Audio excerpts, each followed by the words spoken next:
All right, let's talk about some Mets, shall we? Enough of this chilly talk. What happened since the last time that we spoke regarding the Metropolitans? Well, they did make a bunch of signings internally to avoid arbitration with 6 of 7 players. The big thing to make note of out of this was one, Pete Alonso was given the biggest signing, pre-arbitration that isn't paying for agency at over 14 million. I think it's around $14.1 million or so. That's a record in the MLB for the first base position. And out of the 6 of 7 players that signed with the Mets, the one player that did not and will be going to arbitration is Jeff McNeil. Jeff McNeil and the Mets are apart around $1.5 million. Jeff, I think, was asking around $7.75 million when the Mets offered around $6.25 million. His projected salary actually entering this season was around $6.2 million. So the Mets were pretty much on the dot from projection standpoint. However, I'd imagine that they will likely come in the middle around $7 million on that. Rec, do you think that there's anything to look into this when it comes to McNeil and the Mets not getting a deal done while everyone else did? And the only reason why I bring this up is simply because the last time that we saw this happen with a player, and I understand circumstances were very different, was JD Davis last year, where it wasn't even a big gap at all. It was only a couple $100,000, and the Mets ended up winning their case. And I forget whatever the salary was that JD was getting, but do you think with both McNeil and Alonso, there's a lot of discussion going on if they're due for extension soon? If this is at all factoring into the Mets having somewhat of a divide with McNeil here? I mean, the guy just was the batting champ. Like, is there anything to read into this, or are you feeling no? No, I don't think there is. Look, going into last season, I would have said yes, because there was a clear divide between him and the rest of the clubhouse at times in the previous season. Throughout that 21 season, obviously we know all about that.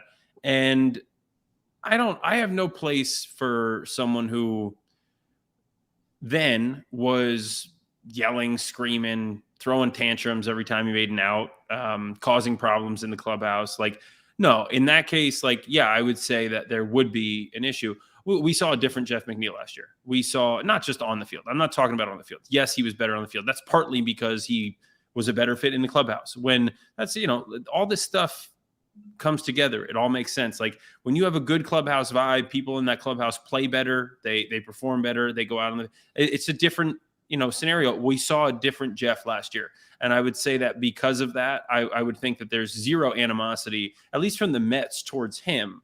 Now, can going to arbitration, or potentially going to arbitration, can that cause a divide between them and McNeil in some way? In McNeil's mind, probably. But look, this is just business. This is the business side of baseball. You deal with it as a player. You try to let your representatives handle it. You try not to let it get in your head. And from a baseball side, from the Mets side, clearly, look, they're smart enough to know that they haven't traded this guy yet. They're not trying to get rid of him. They're not actively looking to move him.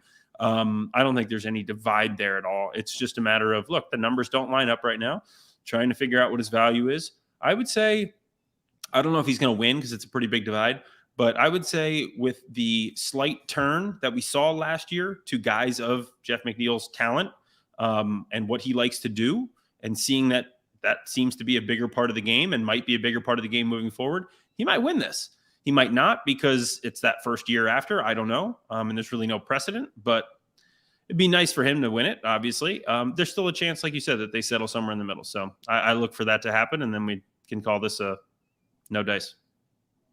What about you, Joe? Anything to add on that? Yeah, I mean, look, they'll probably end up meeting in the middle. They were, 1.5 mil apart, so they'll probably end up meeting at a number just, at 7, halfway point. But right now, like, from the Mets perspective, it's like, all right, you were just about to throw the bag at Carlos Correa, right? Like, give Jeff his 8 mil, whatever. I mean, I think he's worth way more than that. Like, the guy just won a batting title. He's one of the best pure hitters in baseball. I mean, he's an integral part of this lineup. He's the guy that keeps it going after you get to the Alonso, Lindor heart of the lineup. I mean, McNeil, to me, is worth well into the double digits. He's worth way more than 7.75 mil. So, I say pay the guy. I'd like to see an extension worked out with McNeil, just like I'd like to see one worked out with Alonso. Yeah, and speaking of extensions, I tweeted out when Alonso had originally signed the deal a couple days ago with the Mets that, and call me crazy, but I think it would actually be in the best interest of both sides, if possible, if the Mets do extend Alonso before even this season begins. I think that would be a great highlight to head into the season with. Now, is it something that they need to do? No, they could wait, of course, all the way up until next season, right as things are about to go around, make sure that he's extended before the free agent market for him officially begins. But Alonso, Rex, starting with you, what do you think the likelihood is of him getting extension? And if so, what type of hypothetical numbers come to mind initially for you? And two, do you think Jeff McNeil is going to get extended? Because as things stand right now, I don't know if this is a hot take, but I think that there is a very strong chance that McNeil is not extended by the Mets. And not to say they won't bring him back, but they might just not really do too much on that front until he hits the free agent market 2 years from now. So let me know all your thoughts about that. Yeah. So first, I'll start with Pete. I think that with the way you see this team right now, the way that they're constructed, and the value that Pete brings, there's certainly a lot of reason for them to bring him. I shouldn't say bring him back, but to extend him. Who else is going to provide the power in this organization right now? I mean, you've got a catcher obviously on his way who, supposedly has a ton of power. We haven't seen that yet, but, could be everything we think and more. In which case, at least you have another bat. But right now, there's nobody else that does it. So to me, this guy adds more value to this team than he probably would get on the open market. Because of that, that's not to say that the Mets would give him more money than anybody else on the open market. But I think Pete really likes it in New York. I think the Mets love him and everything that he stands for. I mean, how can you not? I mean, he's just a hardworking, do everything, good attitude kind of a guy. So from that perspective, I would love to see him stick around. All that said, he's not and never going to be a good defensive first baseman. But I've loved the way he's transformed himself offensively into just being a home run hitter to being a really good hitter. I mean, look, even in his first year, in his rookie year, he still had a good batting average, but you could see his patience getting better, his ability to lay off of pitches, it's getting better, and his ability at times to just take what the defense gives him, take what the pitcher's giving him, go the other way. Like all those maturations that you're seeing from him are beautiful. And I think that's the type of guy that I would want to keep around, despite his, lack in the defense. He could always just be a DH. And to me, he probably should be, and he probably will be. Moving on to McNeil. And so basically I'm saying, yes, like I think the Mets should extend him. But I'm not seeing 8 years, $300 million in his future. That's just not what you get for a DH or even a first baseman who's not good defensively. I agree with that. If I have to put numbers on it, like I'm probably going max 7 years. Like I would think 6 would be a slam dunk. 8 might be a lot. So I'm going to go 7. What did Matt Olson get? And I know Olson's a much better fielder. Oh, that's a good question. It was right in that range. I think it was 7 or 8 years. Can we pull that up? Because if I use it on my phone, I'm going to lose this background. Yeah, no, I got you. Matt Olson's contract is $168 million over 8 years.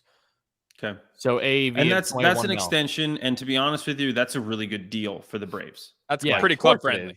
I'd $21 million more for a great defensive first baseman and a very good, a guy who was leading all of baseball in extra base hits for most of the season last year. And I mean, has the power, can hit for average, like holy crap.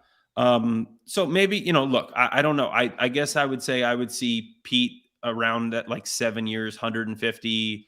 I wouldn't go above 175 would be like kind of maxing out for me. You can go like at least just in my head. I don't think so. Those are really big numbers for a guy who's basically going to be a DH. It's possible because he is that dynamic offensively, but that's a lot. He's just the kind of guy, like there aren't too many guys that one swing of the bat can just change the not just the game, but the momentum of the team. Like Pete's the kind of guy who, I'm trying to think, what was it earlier in the year, that walk-off he hit against the Cardinals? St. Louis kind of had us. He hits that walk-off in extras, and then they just went on like a winning streak after that. Like Pete's that dynamic in the lineup. So even though he doesn't bring much in terms of a two-way guy, I mean, to me, he's the most important hitter on the team. Bar It would none. be precedent setting if he got a deal like that, which is not foreign to baseball today, and it's definitely not foreign to the Mets. So yes, like that's certainly possible. It's a number that I feel uncomfortable with, just because I come from an Oakland A's background, but from the Mets, from where the Mets are now, you could see that happening. From Jeff McNeil's perspective, I don't what he's become and what he was last year. If I see that again this year, and it doesn't have to, the on the field stuff has never been a question for me. It's always been the off field stuff or the actions on the field, not necessarily the play. But if I see that again from him this year, I'm at least considering it. What his looks like, it doesn't look like Pete's. It would be, a little bit lower. It'd be closer, probably just under what Nimmo got, somewhere in like a 6 for 120 kind of a range would it be that much? My estimation. I think so. Yeah. I mean, a guy who's looking at making potentially $7 million in his second year of arbitration, right?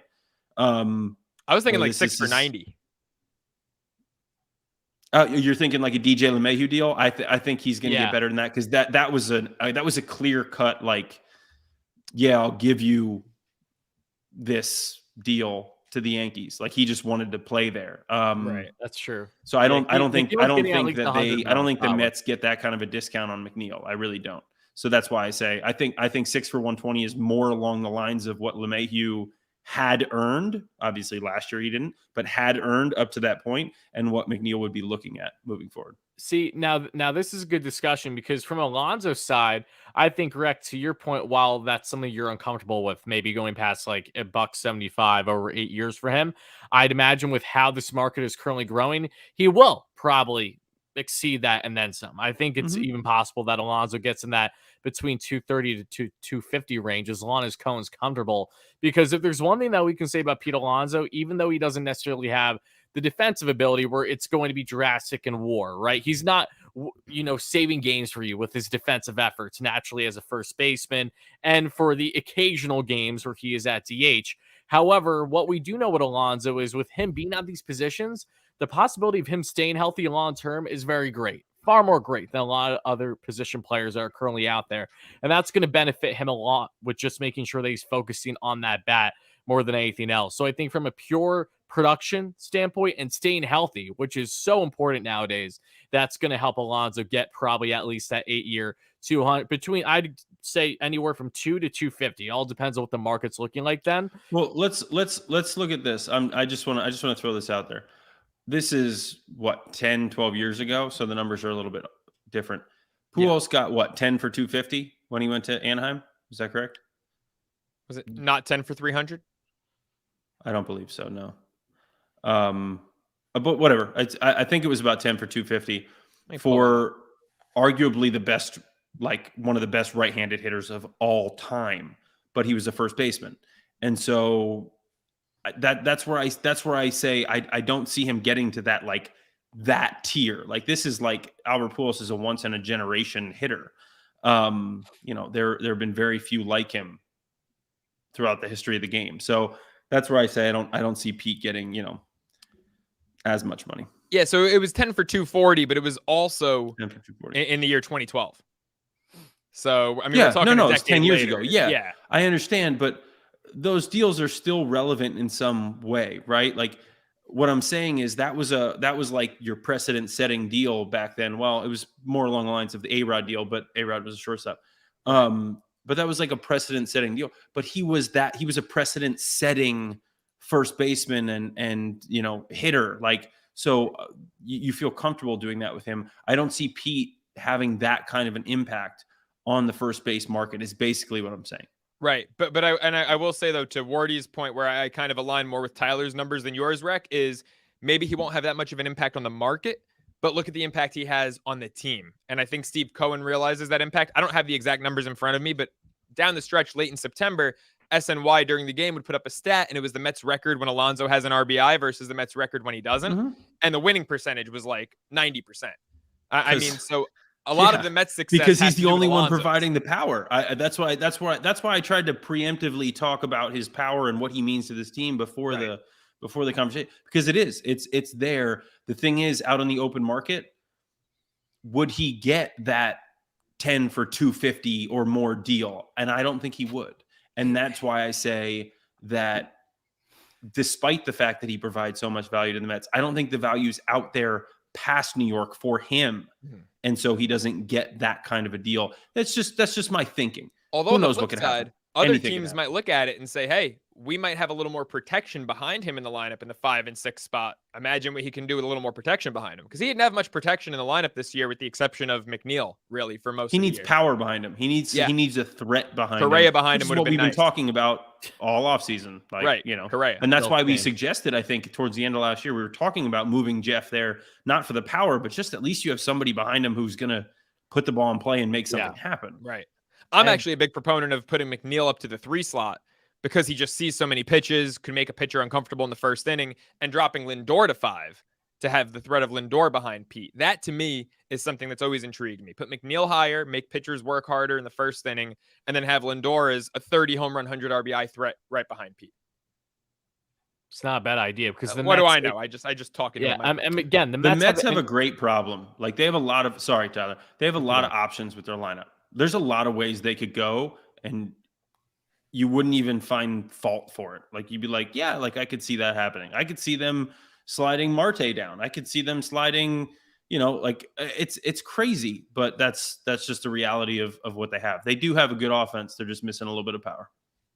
Agreed. Yeah. And going back to the final point regarding potential extensions here, McNeil, the reason why I want to bring up him too is the DJ LeMahieu contract stands out a lot to me, at least in a similar realm. You know, he got 6 for 90 mil, 15 mil AAV. I could see McNeil a little bit in that range, but, you know, over 100 million.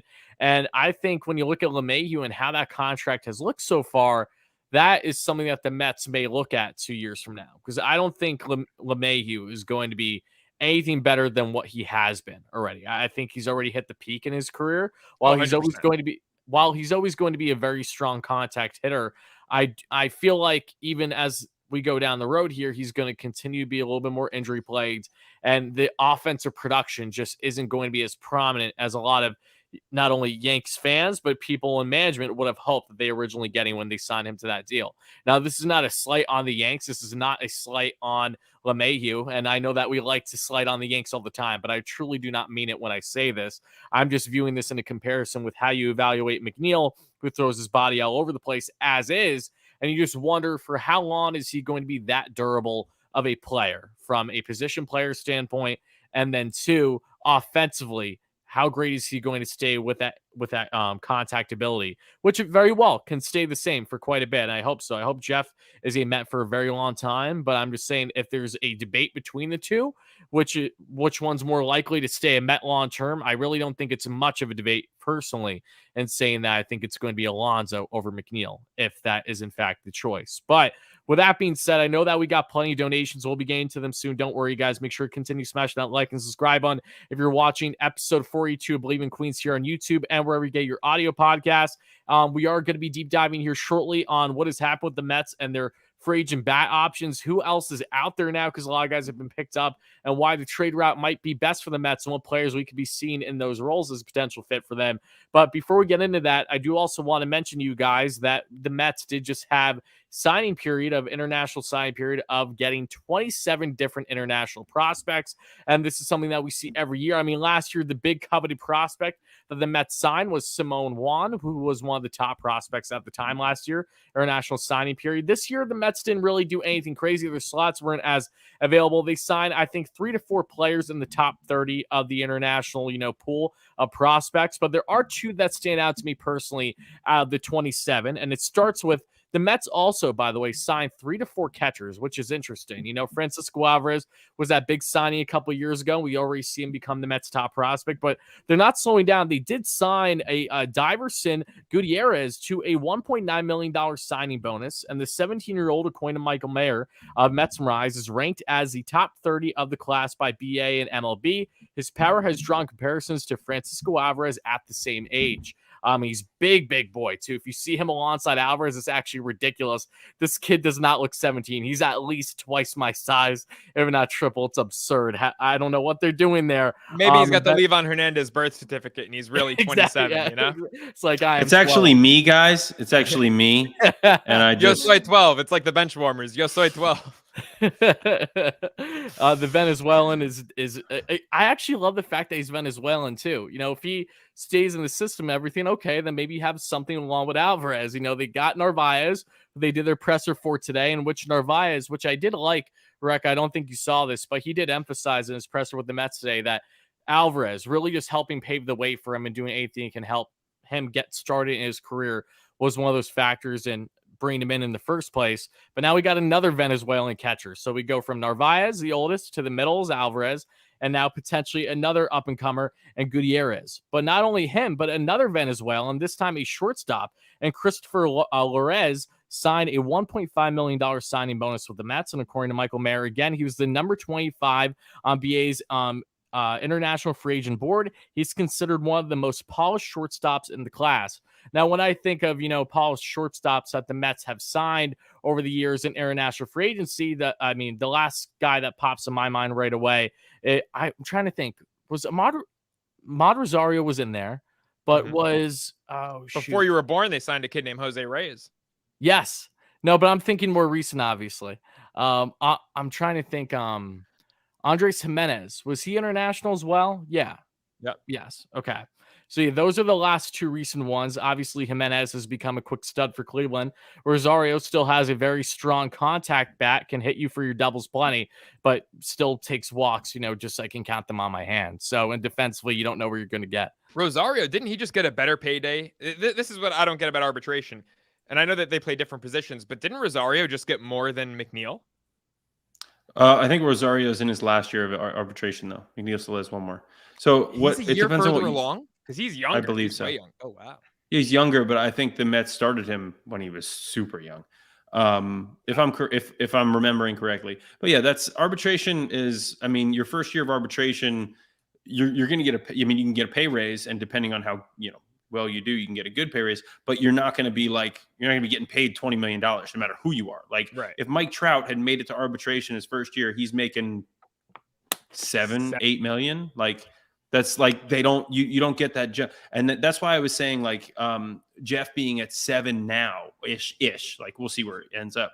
And then potentially probably 12 to 13. If he has a great year, closer to 15, who knows next year, that's why I see another raise coming once he hits free agency. And that's why I say I see him closer to that $20 million, AAV. But yeah, I think I just saw him more closer to 15 because and not to harp because we spoke about this a lot, but I think your number with Alonso was 22 mil AAV and with McNeil was 20. And I think there's going to be just a way bigger disparity between the two. I like the versatility Jeff brings and the fact that he plays positions that are of greater value, right? Like he can play second, he can play third, he can play left. What's that? And he does them really well. I mean, in the outfield, he's not a liability. He brings more than just a bat. Yeah. You know what I mean? So that's why I say I think his AAV does go up. Like a guy like Chris Taylor, who didn't even have the track record that McNeil had. Now Taylor plays more positions. He plays shortstop too, but he was I think 4 for 64, so he's making $16 million a year. Right. For a guy who was never a full-time guy, never he became a full-time guy because he had 1 year basically where he was super utility and he played every day because they had so many injuries. But that's why I see McNeil having that kind of an impact of making upwards of $20 million a year. Okay. Well, yeah, like I said, regarding the signings, those were the two that really stood out. Nothing drastic. We keep getting off track. Nothing drastic that we've seen in some years past, but it's always great to see the Mets add as much depth as possible. And if any of these kids pan out the way that we've already seen with Francisco Alvarez, just from their development level, anything remotely similar is going to be great for years to come. So it's getting more and more uncomfortable for me as a fan because I went, of course, naturally as a fan, you're growing up and you're idolizing these players, but now you're seeing signings and these kids are 16, 17 while I'm 22. It feels weird. So I'm understanding that role more and more as an older fan. Welcome to the club. Yeah, it's very, very bizarre. But It was again, it's very so uncomfortable when RJ Barrett got drafted and put up like 40 points, and I was like, wait, this guy's like younger than what? yeah, yeah. Try Exactly. being in the dugout in Atlanta when they used to put like they always had like your birthday on there, but then they also had your years of service time. And it would be like guys who are a couple years younger than me with a couple more years of service time than me every time I looked up. And I'm like, oh, it's awful. Damn Braves, just making you feel like crap. Yep. Hey, All right. Wardy, But I what, raked there. See, it made me angry and I raked at that yeah, ballpark. there you go. Just There need you to piss go. Rec off a little bit, just tell him his chili sucks and he's gonna go out there and hit a walk-off. Speaking of chili, if we look at the poll here in the live stream, We have a a poll. whopping 77% on YouTube say that no, chili is not a soup. Only 23% believe it is a soup. Yeah. So It's not. It's better than soup, but it's not a soup. So is it its own food category? Is that what people are so. saying? Yeah, I they have just chili disagree with cook-offs that. at like town fairs and stuff. Like they have chili cook-offs. Yeah, it's its own thing. okay, we're not gonna get further on this chili tangent. I just want to throw that poll I out like there it. for I you. like how most people enjoy it, but there's always one or two people in the chat who it really pisses off, and I enjoy that. That's fun. It's fun seeing people like stick to baseball. Damn it. I love it. Okay.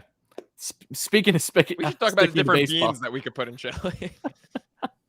So last time we spoke, the Mets, it seemed like that their most feasible options in the free agent market were not only for a reliever, like a lefty, in which they've shown interest in Zach Britton, that we discussed. Really don't need to harp on that much there. We'll see if anything comes to fruition on that front. But from an fourth outfielder type basis, which is what we're currently seeing, you look, they had interest in Andrew McCutchen, Trey Mancini, Adam Duvall. And as of now, they're all pretty much all off the board. Shortly after the Mets had reported interest over this past week in Andrew McCutchen, he goes back home with the Pittsburgh Pirates on a 1-year, $5 million deal. And again, that was very much in line with him just wanting to go back home, and understandably so. That's where he wants to cap off the remainder of his career. I would have loved Kutch with the Mets, and I know that, Joe, you were really, really in favor of that possibility. If it makes you feel any better, Joe, the Mets did have the highest offer on the table for McCutchen, and he still said no because he wanted to go back to Pittsburgh. Don't be shocked if we trade for him.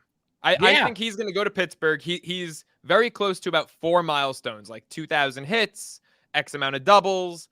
Don't be shocked if he like sets a bunch of those in Pittsburgh in June and July, and then the Mets trade for him at the deadline. When if he's going to Pittsburgh, and this is all for sentimental value, I think he's going back to where he started, and I think this is his last season. I don't think they trade him. That's just like him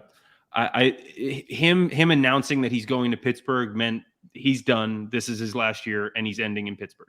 And I just don't see it happening any other way.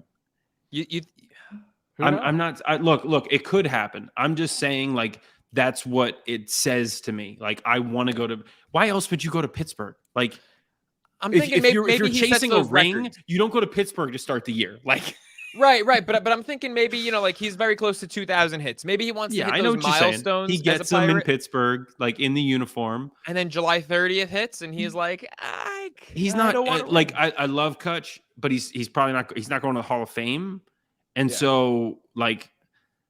I don't know. I just see him going there to end his career there, like not to go somewhere else. He's one of those guys who, at his peak, was a Hall of Fame caliber player. Oh, just didn't 100%. Do it long enough. He had back-to-back MVPs, didn't he? Did he? I thought he only had one MVP. Maybe just one. I thought. I mean, he was like a top 5 finisher. I want to say like 2 or 3 times. Absolutely. And what's crazy about McCutchen too, and before we get on to the other players, is that he's always been known for his speed, right? But even at the age of 36, going to be 37 over the next year, if not sooner, he's still in the 90th percentile in sprint speed, which is just absurd. Guys, getting older doesn't mean that you're not fast anymore. No, okay? I know. I'm just letting you know. Like, you know, you get a little older. We got the fastest. You and I should race, Breck.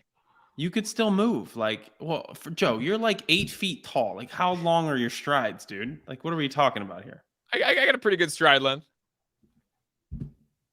But like, you're a I'd pro probably athlete. Still beat you. You're a pro athlete. So I'd probably still smoke you. It's okay. Okay. Now we got to do it. Hey, Wardy, I think you bringing up Kutch and his sprint speed percentile. I think it's a good segue into the lead of the show, the main segment, the trade talks. Yes. Because sprint speed and just overall speed on the base paths actually plays a big piece in my guy. Joe, So, before you get to it, though, I got to cut you off. I'm sorry. Say, can I be the asshole and jump in? But I guess yes, not. I'm sorry. I have to cut you off for a second because not only McCutchen's off the board, but for me, that no Mancini's off the board, signed with the Cubs 2 years. And that went in hand with getting more at-bats, which makes sense for him. And now Adam Duvall is officially off the board, as it looks like he's more and more likely headed to the Boston Red Sox, which now leads us into the trade options, because it really doesn't seem like that. Are you saying that somebody said he signed with the Red Sox, or that he? No, there's been a lot of reporting that it looks like Yeah, momentum's okay. building for Duvall to go there. It's not a lock right now, but it doesn't look like the Mets are going to land him, as he's likely going to get more at bats in Boston than say he would with the Mets in that limited fourth outfielder / DH role. Again, understandable for him to want to go to get more at bats on still a competitive team. So the bats still out there in the free agent market: Jerkson, Profar, Tommy Pham. The Mets have been linked to Tommy Pham. Pham did well against lefties last year. Do I want Pham on the Mets? No, not really, if I'm being honest with you. I think that clubhouse issue is still prominent. I think it's still there. I mean, I've talked to people within the Padres organization that tend to agree with my initial thoughts here. So Pham, while he could be a fit as fourth outfield, production-wise, he fits the mold at 17 home runs last year, decent amount of RBIs, and did well against lefties. The overall clubhouse character is what would surprise me most if the Mets landed him, even in that limited role.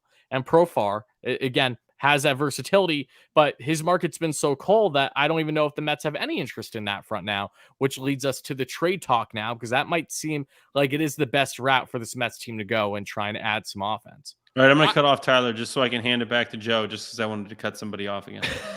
I think Tommy Pham, if he ends up in Met, would be a great addition to Anthony Recker's top secret fantasy football league, which I won, by the way. Won. Did you? Unofficially, because of the look. Obviously, situation. there was a tough situation in the NFL where a game didn't get finished, and we figured out a way to kind of manipulate the scores, and I was up by like almost 50 going into that night. He had Burrow going. Burrow was off to a great start. He could have won. Basically, I gave him a little bit more money than he would have gotten for second place, but I'm champion. And I won my other league too, technically. Same kind of scenario. Who did you beat in the championship? Was it Soup?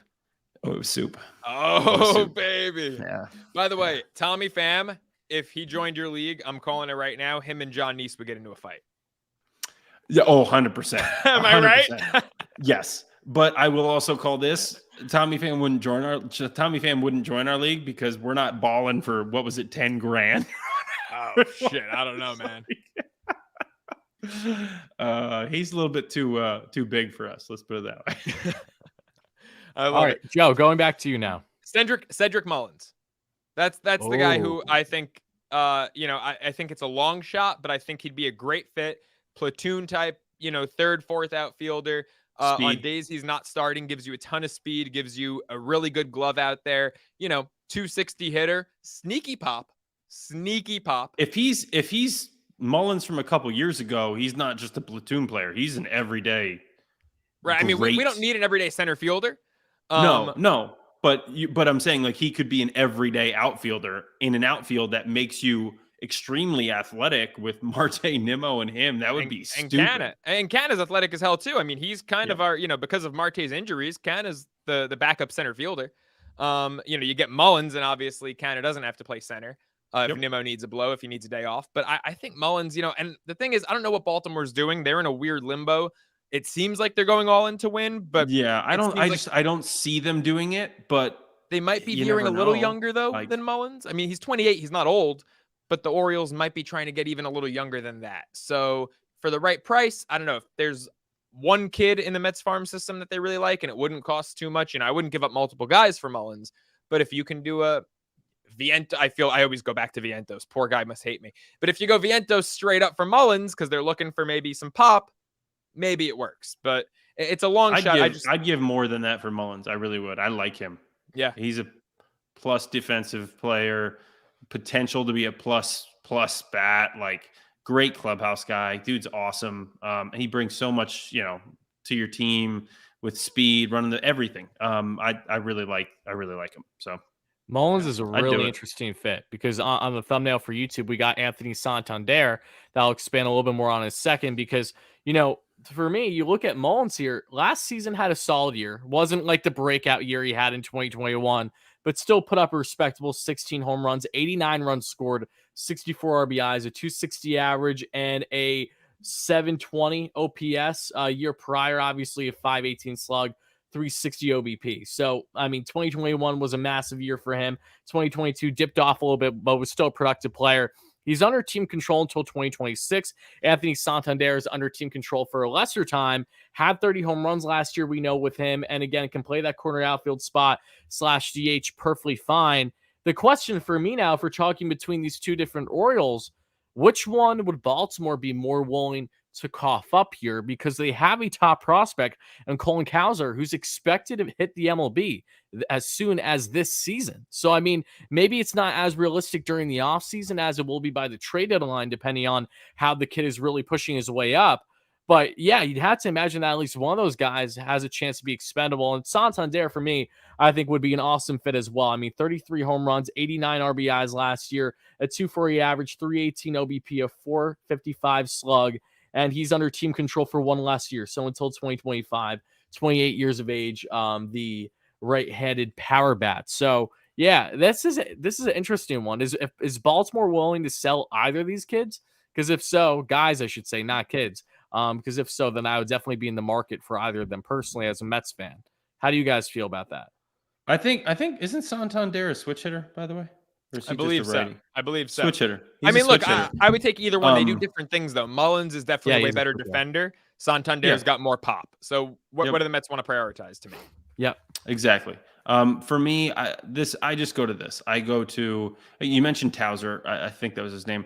Pushing his way to the big leagues, and he's predicted to that means nothing because realistically they could still keep him in the minor leagues for another year or two. And the way the Orioles do business, if they don't need him, if there's not a need, if the guys they have are performing, they could just keep him down there for a year or at least majority of the year. And then, that becomes a whole different thing, which with the timing of some of the prospects that they're going to have coming anyway, they might try to do that. Who knows?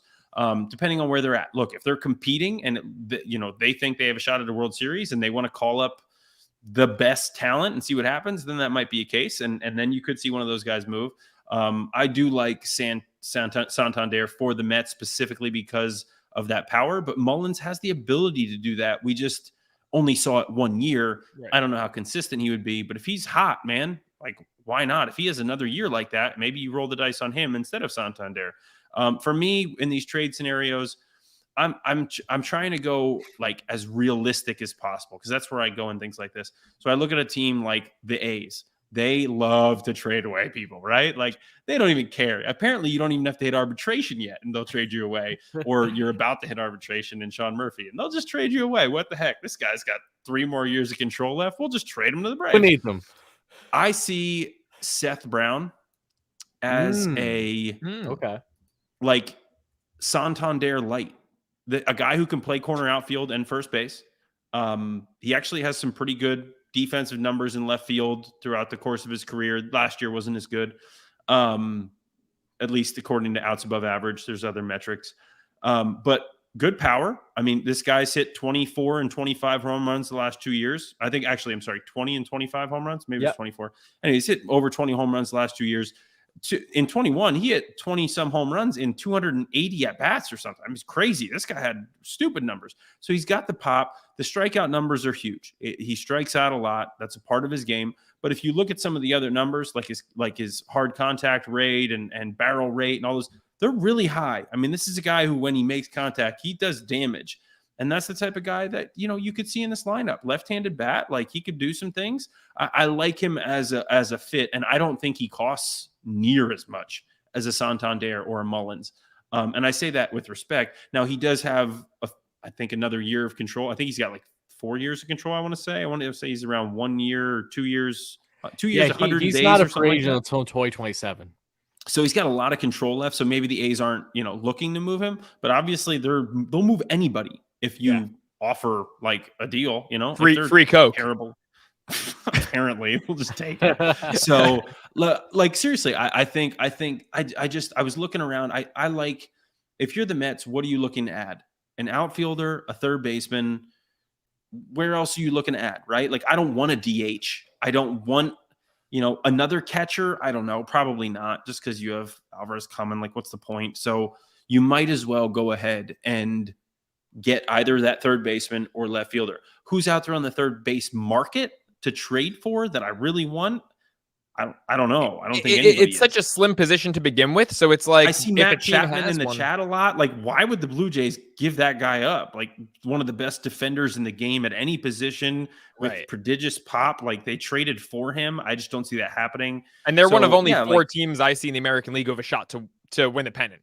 So 100%. why would they sell? So I'm going with a realistic shot. I'm going in the outfield, and I'm going for, a guy who probably doesn't get any credit at all, but really, he could be a difference maker. He's that type of guy who could be a difference maker on a team. This is like the left hand hitting Duvall, in comparison from the free agent market to the trade market right now.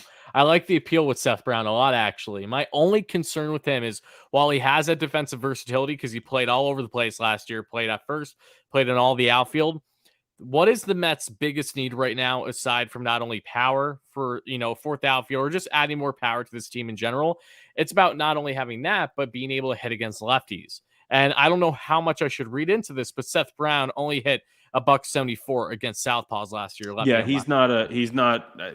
that's what's tough. That last year was his first time as a full-time player. True. The year before that, he was kind of that platoon type player. That's why he had all those home runs and 280 at bats. And he's definitely better against righties, but you just, he's not old. Like, you see if he can make adjustments, and if not, then he becomes kind of your, most of the time, because he's left-handed. You're going to see more righties than lefties. He becomes your most of the time type of a left fielder, and which is fine too. I mean, this team can still use something like that, because you've got right-handed hitting Canna and a right-handed hitting Marte, and you can move those guys around with a left-handed hitting Brown. And someone just mentioned this in the chat too. People are talking about Ketel Marte. I personally don't see that happening much, but staying on Arizona's trying to compete this year. I like Arizona this year, actually. Yeah, Arizona's a really interesting team, but didn't we say that they wouldn't trade Varsho though? I did say that.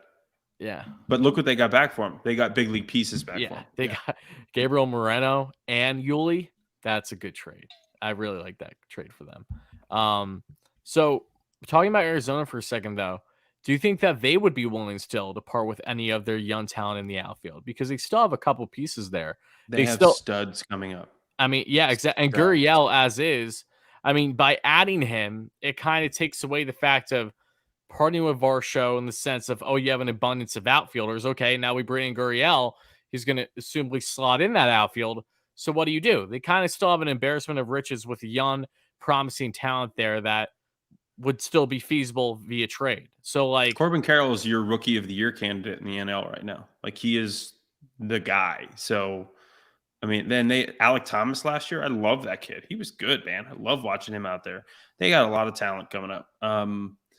Are they looking to trade any of that? I don't think so. Why would you, if it's controllable? Does Lourdes Gurriel get moved maybe again? Who knows? Maybe. I don't know. Maybe they just see value in that. Maybe they see value in him as a part-time DH/outfielder. It just depends on what they're looking at. But I don't see them making, if they haven't traded Merrill Kelly the last couple of years when his market couldn't have been higher. Right. I just don't see them. I don't see them moving a guy like Marte or one of those young outfielders. Yeah, I mean, Varsho surprised me, but they got great return on it. They got a really good catcher and an outfielder who hits 300. Like, for that, good for you. Because you have Alec I still like the deal for the Blue Jays too. Is that crazy? Yeah, it is crazy. You have Alec Thomas. You have Jake McCarthy. Just a couple of the young kids that come to mind, right? So, like, either of them, I think, would make sense for a team like the Mets if they were trying to trade and get a little bit younger. If they're available. Yeah, if they're available. And that's the big thing. If it was that much of a haul for Varsho, who, again, I think that Varsho has so much potential. And with that team control, that trade was maybe a little bit bigger than what I was expecting, but still tells you what the trade market's looking like for those types of players. I'm curious how drastically different it would be depending on a player in a McCarthy or a Thomas, who again bring a lot of elements still young in their game. But I think we really harped on all the latest there with not only the free agent front, how it really doesn't seem like there's much there right now. Now, is it possible that the next time we talk, the Mets sign Tommy Pham? Yes, it is possible because he is a bat out there and he does fit the role of a corner outfielder, fourth outfielder that had it just under 800 OPS against lefties last year. So he fits the bill, had better numbers against Canna, against lefties if they're doing that type of platoon situation while Kenny's not playing every day. But again, still a little surprised if that were to happen, in my opinion. And Jurickson Profar is someone who I personally like. I think that there's upside with Profar, especially with his versatility. Now, whether that means how productive is he going to be for the Mets, that is yet to be seen. And could he very well try to pick a landing spot, even if it's in a less desirable area, to play every day versus being with the Mets? That's also a possibility too. I mean, that's literally what Tommy Pham did last year, as is going to the Reds to get as many at-bats in that batter's box as possible, and then got traded to the Boston Red Sox for his second half this season. But trade market wise, there's definitely some interesting fits. How feasible will they be? That is yet to be seen, because we do know that Billy Epler did speak to the media today, and he did state that the Mets are still evaluating and are involved in the free agent and trade markets. They always want to try to upgrade their team, but in his normal fashion, he's not giving you one way or the other. He just says, and if something seems right for the team, then we'll pursue it. But whether something is actually going to happen or not, basically has yet to be seen. So that's all you really need to know right now for all Mets fans listening and watching the show. But now let's get to a couple donations here before we wrap things up, because I know we have a bunch. Shout out to Hogwatch here in the show. Make sure to check him out, guys. Great YouTuber that covers all Padres. Shout out to all my members and my loyal viewers here on YouTube and wherever you get your audio podcast. Thank you guys so much for listening. Greatly appreciate it. But yeah, we got a bunch of donations, comments to get into here on YouTube. So let's do that real quick before we wrap things up. Of course, we thought that this show would go quick, and we're easily getting to the hour mark naturally, because that's how it goes when we're getting into these deep discussions, even in the off season. Let's see here, though, what we got for the donations. What are you giggling about, Rick? I just hit a home run with Profar on MLB The Show 22. That means we got to get him, I suppose. I might go home tonight and break out the show 2015 and hit a 13th inning bomb with Wrecker. There you go. And John Stoney, I don't know if that's your picture, John, but you look like an older guy. So I just love that you're playing MLB The Show 22, man. Do it. I love it. Keep it up. Shout out to you, John. Ed with the $5 donation says, really confused as to why we aren't going hard on Duvall. So have a glaring need for power and a guy who crushes lefties, a good fielder, perfect fit. See, a lot of people have labeled Duvall as a perfect fit. And while I haven't deemed him as a perfect fit personally, I see the appeal with the power. That's something that the Mets can definitely use. However, there's a couple obvious things as to why Duvall wouldn't land here. And it starts with playing time, number one. Kind of the same thing with all the other free agent options out there. Do you want to go to a Mets team? Again, if you're trying to go all in a win now, I'm 39 too, John. Sorry. I was waiting for that. If you're trying to go to a team that's in a win now stage, obviously the Mets are in a better position to succeed than what the Boston Red Sox are. But for Duvall, he's someone that is guaranteed to get a lot more playing time at Boston with how their outfield currently is constructed versus the Mets. So that's a given. Two, you look at the type of plate approach he has. That's something that isn't a huge lover of Billy Epler and the Mets. I mean, they don't like guys that have gaping holes in their swings. I mean, Eduardo Escobar being given the type of leash that he had as is last year was a little surprising until he finally got hot, Mr. September. And more than anything, he's coming off of a serious wrist injury. So we don't know for certain how Duvall is going to look. He's a guy that's a low risk, high reward. Absolutely. Would I like him on the Mets as a fourth outfielder? Yeah, I would actually really like that fit. I'm not opposed to it, but there are still reasons as to why it wouldn't happen, both from the Mets standpoint and from his own personal standpoint, that being in Duvall. Ed, thank you for the dono as well. It says, let's go Big Blue. Appreciate that. Shout out all, the Giants fans out there. I'm a Steelers fan, as many of you guys know, but I have been rooting for the Giants in the playoffs. If you're a New York team that is not the Yankees, I'm pretty much rooting for you as long as you're not facing my favorite team. So, yeah, go Giants. Hopefully they can give the Eagles a run for the money next week at Lincoln Financial. It's going to be a big game for sure. Guys? Niners, Cowboys. I think the Giants are going to beat Philly. I hope so. I really hope so. It's those Eagles fans really are going to be an Minnesota. absolute menace. Really though. good. This is giving off like 07 vibes a little bit, like Giants got the doors beat off by Dallas twice in 07, went there in the divisional round after their wild card weekend win at Tampa. Jeff Garcia, who I have a great story about one day, for that'll be saved for another time. But you can run the ball a little bit on Philly, and obviously, like Philly and New York. I mean, between Jones and Barkley with that little read option, like, yeah, Philly's been banged up on their D line. It's why they brought in Ndamukong. They brought in former Giant Linval Joseph late in the year, and they were struggling to stop the run. It's what Washington did on Monday night when they beat them. Doesn't matter either way though, because the Niners are going to the Super Bowl. I'm not gonna lie, Brock I don't Purdy's know, man. kind of nice. There might be. Awesome. If the Giants play the nice. Niners, there might be a muffed punt or two in overtime in the NFC Championship. Oh, Yeah. save it. Let's not. Come on. Blocked field goal. Purdy looks pretty, if I'm being honest. Mr. Relevant out here. Purdy did not look great. I didn't think Purdy looked great in that first half against Seattle. He's got a good enough team around him to cover up his flaws, but Joe, his final line was 335 and 4 touchdowns. yeah, look at that first He was half. He pretty missed a good. lot of throws, man. He missed a lot of throws. With that defense, he could play one half, put up 41 points, and we're beating anybody. That's true. I'll give you this. If Dallas gets pressure on him the way that they can, Niners got to find a way to stop Parsons. He was in that backfield all night against Tampa. If they get pressure on him the way that they can, it could be a tough day. If the Niners can establish the run right away, which they need to do, over. Yep. Hey, let's go. Hey, Giants-Niners. It's what we're all rooting Is for. this a football show? This is a football show, right? Oh, it's a cooking show. It's a football show. We're football guys. We're football dudes, you know? We're football dudes. I am. the baseball show with that dude factor. Yeah. That's what it is.